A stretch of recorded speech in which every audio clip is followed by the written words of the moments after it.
ગામડા ગામમાં કોઈના ઘરે કોઈ અવસર હોય, કોઈ પ્રસંગ હોય, તો આખું ગામ એમ માનતું હોય જાણે અમારો પ્રસંગ હોય. દરેક આવીને મદદ કરે, દરેક એક એક કામ ઉપાડી લે. જમવાનો સમય થયો હોય તો એ વખતે ક્યાં ડાઇનિંગ ટેબલ હતા, નીચે પંગત પડે, લાઈનમાં બધા જમવા બેસી જાય. પતરાડાની ડીશો હતી, પતરાડા આપે, પીરસાય. ભોજન પીરસનારાઓ હોશે હોશે ભોજન પીરસતા હોય, અને ભોજન પીરસાઈ જાય પછી જયઘોષ થાય, અને પછી જમવાની શરૂઆત થાય. બોલો, વર્તમાન સમયમાં તમને પહેલા જેવો સપોર્ટ નહીં મળે. બધાને એટિકેટ કપડાં પહેરીને ફરવું છે ખરું, વહીવટ કરવો છે ખરો, પણ કામ કરવાનું થાય ત્યારે મારાથી ન થાય, હું ના કરું. ભાઈ માણસો બોલાવી લો બે ચાર.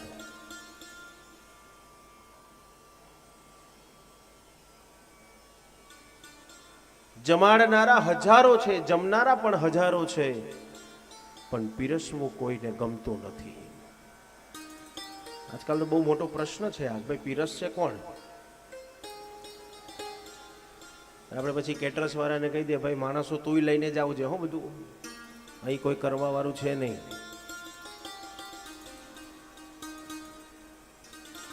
આજે વ્યાસજીને પણ એ પ્રશ્ન થયો કે મેં શ્રીમદ ભાગવતનું ભોજન બનાવ્યું, મારે એ ભોજનને સમાજમાં પીરસવું છે, કોણ પીરસશે? અને ત્યાં જિજ્ઞાસા થઈ, જો મને એક પુત્ર થાય તો મારો પુત્ર સમાજમાં આ શ્રીમદ ભાગવતને પીરસી શકે.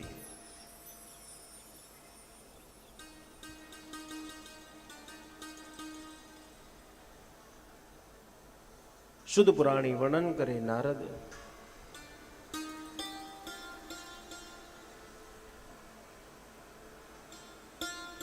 પહેલું મંગલાચરણ શુદ્ધ પુરાણીએ કર્યું, બીજું મંગલાચરણ આજે વ્યાસજી જે કરી રહ્યા છે.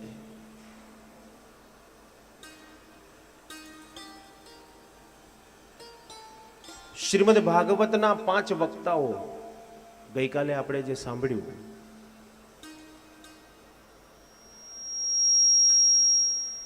પાંચ વક્તાઓ છે, 5 વક્તાના 5 મંગલાચરણ છે. પહેલું મંગલાચરણ શુદ્ધ પુરાણીએ જે કર્યું, આજે બીજું મંગલાચરણ વ્યાસજી જે કરી રહ્યા છે. એક સાથે 5 કથાઓ જે ચાલે છે, તમને એમ થાય કે મહારાજ ખોટું બોલે છે. 5 કથાઓ ક્યાં ચાલે છે? અહીંયા તો એક જ કથા ચાલે છે, તો બીજી 4 કથાઓ ક્યાં ગઈ? એક કથા શુદ્ધ પુરાણી નારદને કહે છે, બીજી કથા ગોકર્ણ પોતાના ભાઈ ધુંધુકારી માટે કહે છે, ત્રીજી કથા મૈત્રેય ઋષિ વિદુરજીને સંભળાવે છે, ચોથી કથા સુખદેવજી મહારાજ પરીક્ષિતને સંભળાવશે, અને 5મી કથા જેનો ગઈકાલથી આપણે વાસ્તે ગાસ્તે આનંદથી એક સાથે 5 કથાઓ જે ચાલે છે. 5 કથાઓના પ્રવાહ સરખા છે, 5 કથાઓના ફાયદા પણ સરખા છે. હવે નક્કી તમારે કરવાનું, તમારે આ કઈ ગંગામાં ડૂબકી મારવી છે, કે પછી કિનારા ઉપર બેસીને હાથ પગ ધોવા છે, કે પછી હાથમાં જળ લઈને શરીર ઉપર છાંટા નાખવા છે. એ નક્કી તમારે કરવાનું.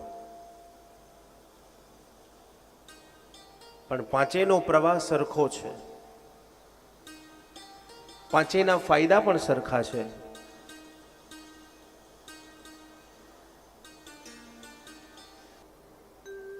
જન્મ આદિ અંતસ્ય સહજન્માંજસ્ય, જેનો કોઈ જન્મ નથી, જેનો કોઈ આદિ નથી ને જેનો કોઈ અંત નથી, તે ભગવાન. એવા પરમાત્માને ક્યાં બિરાજમાન કરાવીશું? આપણે ભગવાનને ક્યાં બેસાડીએ છીએ? કોકે મંદિરમાં બેસાડ્યા, કોકે ગોખલામાં બેસાડ્યા, પણ ભગવાન કહે છે મારે જ્યાં બેસવું છે ત્યાં તો બેસાડતો નથી.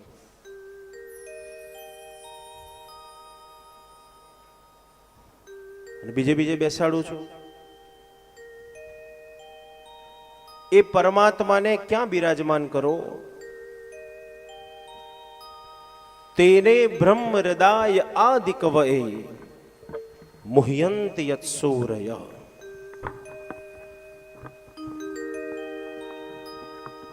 એ પરમાત્માને તમારા હૃદયમાં બિરાજમાન કરો. પણ આપણે હૃદયમાં બિરાજમાન કરતા નથી અને બીજી બધી જગ્યાએ ભગવાનને બેસાડી દઈએ છીએ.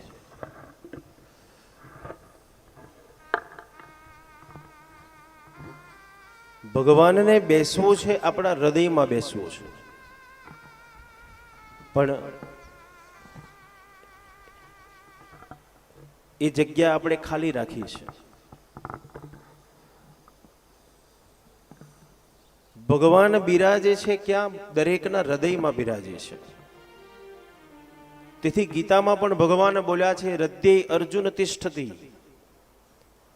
હું છું દરેકના હૃદયમાં બિરાજેલો છું. પણ ત્યાં આપણે એને શોધવાનો પ્રયત્ન કરતા નથી અને બીજી બધી જગ્યાએ આપણે દોડાદોડ કરીએ છીએ.